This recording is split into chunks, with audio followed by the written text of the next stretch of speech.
Today, we are joined by someone who is reshaping the way we think about identity, potential, and emotional resilience. Leah Coss is a keynote speaker, identity strategist, and the CEO and co founder of Build a Biz Kids, a national charity empowering youth with strong self worth and future ready skills.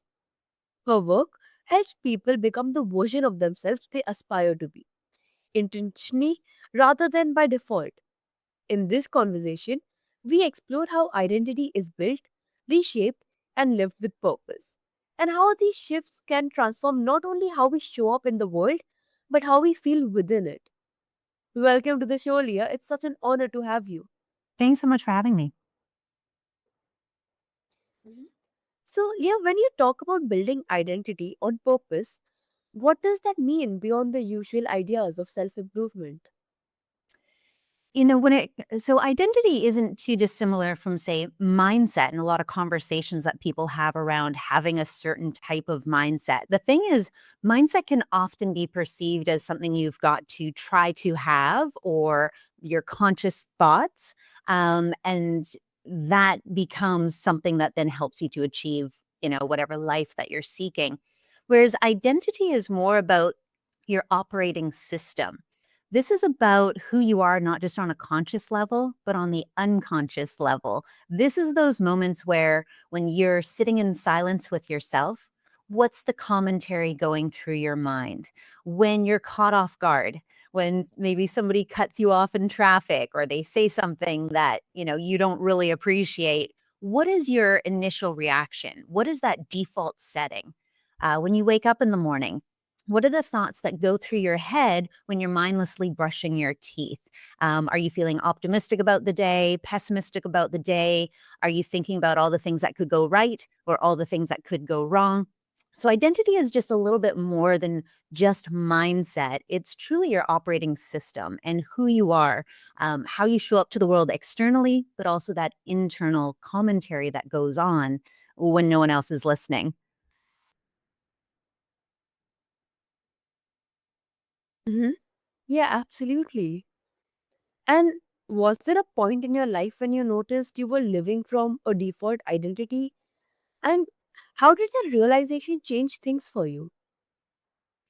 Yeah, I even continue still to recognize, essentially we're always operating on some sort of default, right? It's only when we're in these stages of transition where we're seeking more, we want to be able to hold more in our lives, we want to experience more, have more, that all of a sudden you need to start consciously shifting yourself into the next phase of who you are. But certainly, in my younger years, there was numerous times, as teenagers and earlier, pretty much all of us are operating on default. And in fact, unless you're really self aware with a lot of focus on personal development, for a lot of us, we're operating on default through our 20s as well. And it's default because when we're young, we are. We don't have an internal operating system yet. We don't have our own independent voice. We really rely on our external circumstances like our parents, our friends, our teachers, our coaches, social media, the regular media, strangers that you walk past on the street, cartoons that you watch as a child. These are all forming who we think we should be, who the world wants us to be, appropriate ways to act or respond to situations, what aspirations you should have in order to be a really successful human in life. And I was no exception. The thing is I grew up very, very angry. And that anger made me want to start making decisions that made me feel like I had control. I didn't really trust the adults in my life. And therefore, I wanted to make my own decisions because as a teenager, you don't have, a good compass on what good decisions are. And so I was making decisions that weren't serving me. They were quite destructive, some leaving permanent marks, such as tattoos that I got when I was 15, or things that could have had a massive ripple effect, like by grade 11, it was very much certain because I'd been expelled and I was going downhill with regards to my grades. I was not going to be graduating on time.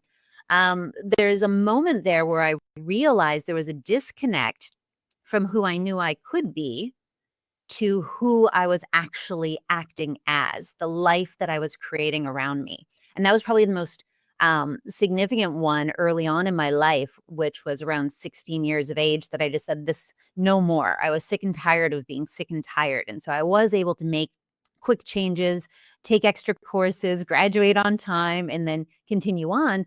But through my 20s, I still had a lot of default operating systems that I hadn't chosen for myself.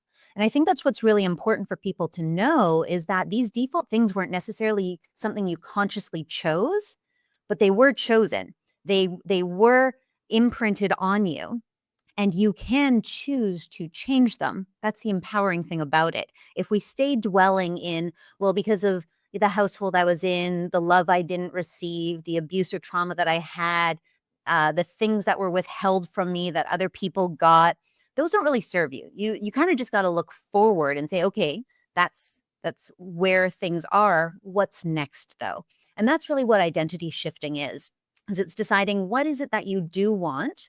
I think it's important to make sure they are things that you want, though, and not things that maybe, oh, I know my parents would love me a lot if I achieved this. Oh, I know that my friends would be really impressed if I achieved this, right? Make sure they're things that you actually are wanting, because you're the one who has to do the work for it. Go through the hard times and the stress, and you need to make sure that there's something more intrinsically involved there that's going to help you overcome those tough times. But once you've decided that, it's about figuring out, who do I need to be in order to have that? Because chances are, how you handle conflict, how you engage with people, even the energy you put out when you're standing in an elevator and the other people are around you, are you creating an energy that makes people feel safe with you in that tiny little space, that makes them feel safe to say, hi, how are you? Who knows, that person standing next to you could be this linchpin to your hopes and dreams of the next job that you want, the business or customer you're trying to create and find, the relationship you're trying to cultivate. You don't know, but if you don't have the right energy, if you don't show up with the right mindset and identity and being ready to receive what this future self of yours needs to become in order to hold whatever it is that you want, that's really the disconnect. We don't recognize just how many opportunities are around us simply because we're so closed off from the world. We just want people to leave us alone, like, just let me live my life and let me I'm just here at the grocery store. Just let me get my groceries. Why are people trying to talk to me? It's like, because that's opportunity all around you. That's experiences all around you. That's one more stone that could take you closer to whatever it is that you're wanting, but you're pushing it away. So, yeah. So it's been a mind journey, and I still go through. I'm ready. Mhm. I'm ready for Yeah. more. And Mhm. Yeah, and that turning point helps listener to see their own default patterns and recognize the power of intentional identity work. Yeah, so when it comes to yourself, there's a number of indicators, and I think all of us probably already know some of those things that say, yeah, that didn't really serve me. If you ever find that you stick your foot in your mouth, as the saying goes, right? You've said something and you're like, oh, that wasn't good. Or you got into a confrontation and in the moment you felt really powerful being confrontational and standing up for yourself, but then you walked away and you're like, I feel guilty, or I don't think that's actually going to help me. I think that relationship is burned forever. I'm never going to be able to cultivate anything there. Those are some good indicators. If you ever feel bad after the fact of something, guilty, shame, embarrassment, that's probably a good indicator that your mind, your soul is saying, can we show up differently for stuff like that? Like, do we always have to be so aggressive, or do we always have to be so shy and not stand up and say what we're thinking? Whatever that is, that's often a good indicator. Another is just simply you're living a life that you're not fully fulfilled by. And that could be because you're living a life that, even though on the surface it is successful, even successful people feel detached. That's why, we hear of these people sometimes where they're living the life that we all look at it with awe and envy. And then we find that, oh, they actually were living with a lot of depression, a lot of unhappiness, and they've taken some measures with which to cope with that, whether that be drugs or alcohol or, other extremes. And so that's because there's a disconnect between who they want to be, the life that they want to hold, and what they're actually living. But of course, what many people can relate to is, no, I just simply am living paycheck to paycheck. I'm not happy. I've got toxic relationships that I seem to be repeating over and over again. Me and my kids, we're just constantly arguing. I hate my boss. I hate my job. Those are very good signs that it might be time for you to start dreaming a little bit bigger and then asking yourself, who do I need to be? How do I need to show up? What are the traits and skills that I'll want to start being conscious of and cultivating so I can then hold those things that I want to live that life that I want?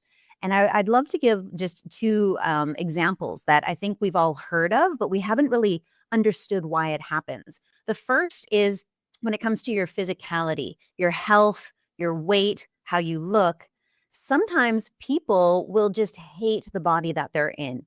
And so they go through extremes and they get some discipline and they lose, say, 30 pounds, 50 pounds. They're healthier. They're off of medications. They fit into clothes they couldn't fit into for years. But then they gain it all back again. And they go through this yo-yo process. A lot of times when people have lost a lot of weight, they'll say, even though I'm looking in the mirror and I look different, it doesn't feel different. I still feel unhappy with what I'm seeing. I'm now uncomfortable in a new way. That's usually because their body transformed, but their mind, their identity wasn't ready to receive that healthier, looking different kind of persona. And so we subconsciously sabotage it because although we were unhappy with the other overweight, on medications, unhealthy body, it became comfortable. It was a part of our persona. We knew that when it's time to get dressed up to go to an event and we go through, getting dressed and going through the process, it's predictable. I'm going to hate how I look. And then when I walk into the room, it's predictable. If people are looking at me, I'm just going to assume it's because I'm ugly or I don't look good or whatever the commentary is that you've built for yourself. We hate it, but it's comfortable and it's known and it's predictable. When we lose weight, then all of a sudden we're going, well, now when people look at me, I don't know why they're looking at me. Is there something wrong with me? Am I still not good enough? Are they judging me? When I put on clothes, does this look good? I don't feel like I look good. I can still see the flaws. Our identity hasn't caught up. The other example is when people win the lottery, large sums of money. So often we think, oh, I'd be so happy if I was a millionaire. Oh, all my problems would go away once I win the lottery. Well, shockingly, over 70% of people who win the lottery have lost all of that money and sometimes even gone into bankruptcy within only 3 to 5 years. Why is that? Money should solve everything, but that's not the case.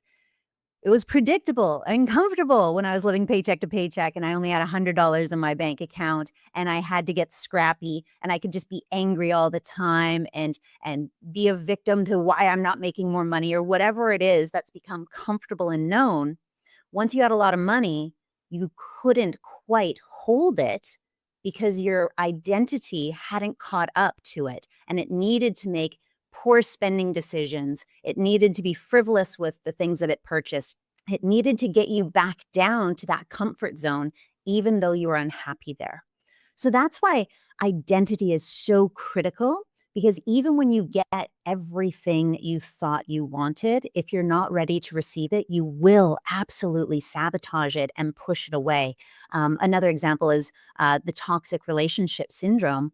When people are just so used to being treated like garbage or undermined or abused even, when they do find someone that's giving them authentic love and it's a healthy relationship, they'll push them away. They'll sabotage it. They'll do things to make that person want to push them away and break up with them. So those are some examples in kind of the major categories that people are often looking for transformation in their life for.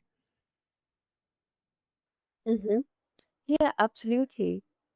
And do you find that people resist the shift because it challenges old emotional attachments or beliefs?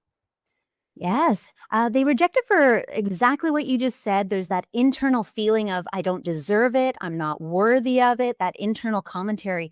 The other is a fear of external judgment. If your heart's desire is to start your own business or to just hop in a van and travel the world, my parents would be very disappointed in me. They would withhold love from me. If I said I was going to become a millionaire starting my own business or to become a championship fighter or athlete, my friends would look at me and say, "You? Are you kidding me? No, no.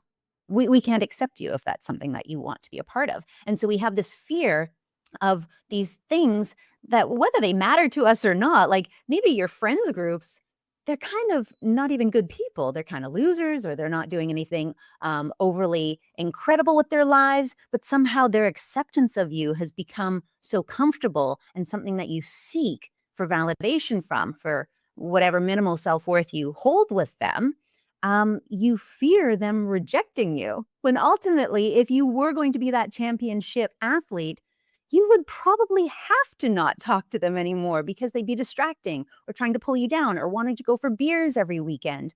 And that wouldn't fit in to a championship level athletic life. Mm-hmm. Yes, 100%. And also understanding that resistance allows listeners to meet themselves with more compassion as they grow. Yes, absolutely. Having compassion for yourself is so important. Rejection, heard that term before. If ever you find yourself criticizing somebody, like 99.9% of the time, it is because you judge yourself in those ways, right? And so if you find that you're very judgmental of others, it's a good time to stop and say, do I feel like I'm failing in those areas? Do I feel like I'm being a little self-righteous by saying, "Oh, I know what should be done, oh, but I'm not doing it." Well, then I should pull other people down, point out how they're not doing it either, because then I don't have to feel as much guilt, right? If you can have compassion and go, "I understand that I'm this way," and you don't even have to dissect the past. Don't try to get to the bottom of anything. Why am I this way? Why am I angry? Why am I depressed? Or is it because of that one time with my mom or my dad or that thing that happened at school? Who cares? Like it's interesting, but it's not relevant to moving forward. It's about you just giving yourself some grace, some love, and to say, okay, I've gotten this far based on these survival and coping mechanisms, but you know what? I'm ready to no longer need to survive. I want to figure out who I can be when I thrive. And so it starts with just giving yourself that permission to start moving forward. And with that, you'll find you become much more empathetic to others as well and much less judgmental of others. Instead, you start looking at other people on their journeys. And when they do something that normally would be very offensive, you go, I know that had nothing to do with me. I know that had to do with their day, or they're projecting onto me, or they're on their own journey. And I know none of it really impacts me unless I choose to let it impact me. And so you start to lead with more compassion, not just for yourself, but for others as well. Mm-hmm. Yes, 100%. And also, you also teach how to move from overwhelm, anxiety, and heaviness into gratitude and emotional clarity within minutes. So, what's the mental shift that takes this transition possible? I'm sure you've had them on your podcast. There's so many incredible gurus, mindset coaches, people that talk about law of attraction or manifestation. And gratitude is something that's very much spoken of. Get into a state of gratitude, be grateful. The thing is depending on where you are on what I call this emotional pathway, which is essentially like a pathway of different emotions that you can experience as a human. So it could be depression, it could be rage, it could be worry, doubt, overwhelm, anxiety, enthusiasm, joy, hope, all these different emotions. There is a somewhat linear sequence to being able to feel those things. And so if you're in this state of depression, and we've all been there where, maybe something bad happened, or maybe you've just been in a funk for a really long time. And a friend comes up to you and puts their arm around you and says, everything's great. Everything's going to be fine. Look at the world around you. Be grateful. And you kind of just want to punch them in the face and be like, go away. I am not there. It's because they're trying to pull you from one extreme end of that emotional pathway all the way up to gratitude. And it's too much of a leap. But what's interesting is in a matter of minutes, you can get to that state of gratitude. And to be honest, gratitude's not even the highest state of emotions. There's still unconditional love and appreciation above that, right? But when we look at this scale, this pathway, it's about what is the next best emotion that you can do? And depression is actually a very still emotion.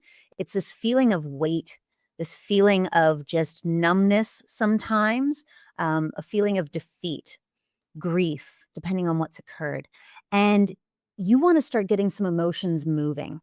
And so rage, jealousy, those are emotions that start to get things moving for you. And so if you can shift into that mode, do this alone, don't do this in traffic or when you're at the grocery store, but like, shift that emotion, get them moving, but don't stay there, but feel it. Feel that rage, feel that emotion.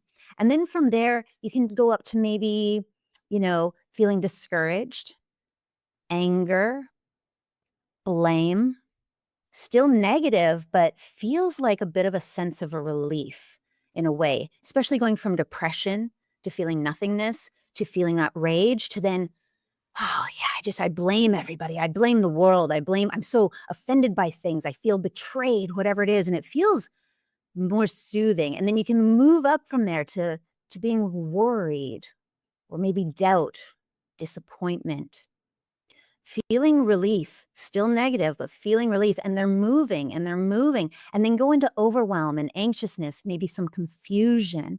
And then moving up to like feeling pity for yourself, pity for others, feeling like things are just lame. This is all lame. This is all really stupid. Feeling somewhat pessimistic. Wow, what a change from depression to where you are now, and kind of settling into that. And then all of a sudden, you kind of just start to feel exhausted or bored or released, like you're just surrendering. You're like, whatever, just it is what it is. You go to contentment, some calm, you find a little bit of just peace and stillness in your mind that leaves you now open to getting into a bit of hopefulness, a bit of optimism. Well, maybe things could be different. I mean, I know things have been different before, and I'm pretty sure they could be different again. And then all of a sudden from there, you get into a little bit of belief. Well, yeah, things definitely will change. I know every day is different. Every hour is different. I know that people have lived lives feeling terrible, and then all of a sudden their lives become better. And that can be for me. And all of a sudden you're just moving yourself up to where gratitude is within reach. Appreciation and love is within reach. But you've got to go through the process. You can't just pull yourself out from depression and expect to feel joy. But you can, within just a few minutes, navigate those different emotions, and all of a sudden you're ready to take on the day. Now you're ready to have a constructive meditation or visualization session. You're ready to have that difficult conversation with your partner or your child, or to go into work feeling a little bit more empowered than you did yesterday. Mm-hmm. Yes, totally. And also, this can become a lifeline for listeners who need immediate practical guidance. Sorry, could you rephrase that or say that again? Yeah, I just think that this can become lifeline for listeners who need immediate practical guidance. Yes, absolutely. Like, identity shifting is I think really critical to always be aware of yourself and who you're becoming, and are you becoming someone you admire, you know? Like imagine being just really proud and impressed with yourself. I think that's the most incredible feeling, and every time I feel that, I try to sit in it as long as possible. But in those moments where I'm not feeling that, that's where this emotional pathway becomes key. And really, whether you're someone who wants to, take on processes from, say, Tony Robbins or Joe Dispenza, or like there's just so many different gurus out there that you could want to be able to follow and lead with. If you can understand the emotional pathway and get yourself into that state of positive emotions, positive belief, hopefulness, unconditional love and gratitude, then when you go in to start doing those active identity shifting activities, mindset shifting activities, visualizations, you're going to be so much more powerful. Not to mention that you have that one superpower that I believe is the most powerful thing a person can have, which is the ability to choose and control your own emotions, to not allow the outside world to be able to impact that. I think in this day and age, especially when people have way too much accessibility to you to give you their opinions, that you can still stand in your own belief of yourself, I think is so powerful. Yes, 100%. So, thank you for the inspiring and insightful conversation. If today's discussion sparked a desire to redefine who you are or who you could become, take that as your cue. Identity isn't fixed, and you're not bound to the version of yourself created by habit or circumstance. Begin shaping your identity with intention. Shift your emotional state with awareness and choose the future you want to embody. Your transformation begins with the decision to build yourself on purpose.